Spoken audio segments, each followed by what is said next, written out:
Time now for the latest business news, and Catherine Bennett joins us in studio for that to tell us, firstly, more about the French luxury company LVMH, which is preparing for its biggest takeover ever, I believe. Catherine, tell us more.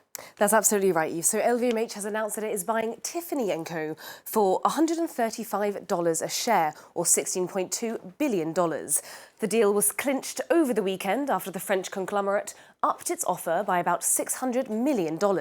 Shares climbed 1.7% in early trading to €402 the share. Shirley Sitbon has more on this story.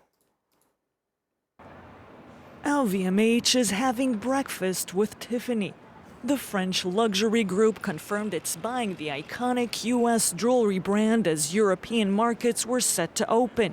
At $16.2 billion, it's the biggest acquisition for LVMH, which owns Louis Vuitton, Dior, and Bulgari. Its goal, widening its foothold in jewelry, one of the fastest-growing sectors in luxury goods. It will also expand in the lucrative U.S. market. LVMH's owner, Europe's richest man, Bernard Arnault, has invested in the U.S., opening several factories, including this workshop inaugurated with President Donald Trump. And Bernard, I want to thank you for the incredible job you do. You're one of the truly great business people, but really visionaries. It's much more than a business person. I know a lot of great business people, but they're not necessarily visionaries. There are very few. You're an artist. Tiffany, founded in 1837, deeply rooted in New York culture and known for its engagement rings, became iconic after the 1961 release of Breakfast at Tiffany's with Audrey Hepburn, based on a Truman Capote novella. In recent years, the brand has trailed its rivals in terms of sales growth. It has had to cope with tourists spending less, with a strong U.S. dollar. It has also suffered a decline in sales in Asia, where it has been popular due to trade tensions. Today, Uber is set to discover whether it will continue to have a licence to operate in London.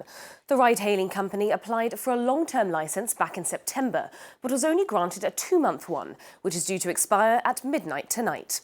The city's transport agency said that it has concerns about safety and insurance. Now, it's a crucial moment for the company, as London is Uber's largest European market, and the decision falls just before the busy Christmas season. Let's turn now to the markets. Europe markets opened higher today, taking their cue from Asia and based on investor optimism about the chances of progress in the US-China trade war. The London FTSE climbed 0.33%, Paris's CAC 40 climbed up 0.5%, and Frankfurt's DAX was up over 0.5%. Shares in Asia moved up on Monday in response to Hong Kong's election results. The Hang Seng Index soared to 1.5% after a record voter turnout in the region, pushing other stocks upwards. So we can see the Shanghai Composite there up by 0.33%, and the Kospi was also up 1%. Big pharma company Novartis has agreed a $9.7 billion cash deal for cholesterol drug maker The Medicines Company. Novartis will pay $85 a share, hoping that a new cholesterol-controlling drug will boost sales. It's the latest attempt by the CEO to reshape Novartis, relying on acquisitions rather than homegrown research and development. Now, the inventor of the internet is back, and this time he's going to fix his creation. Tim Berners-Lee is due to speak in Berlin later today on his new plan to make the internet a better place. His non-profit organisation, the World Wide Web Foundation, proposes a contract for the web that internet companies, including giants like Facebook, Microsoft and Google, would sign. This new world in which so much of our society is determined by how social networks work and so on is new, and there's no rule book written 100 years ago. So this is, in a way, the first time we've had a rule book in which responsibility has been shared. Berners-Lee's action plan aims to fight against the rise of hateful content and fake news and urges internet companies to respect data privacy and rules of political advertising. Now, Disney has hit gold with its latest offering. The sequel to smash hit Frozen raked in $127 million in its opening weekend.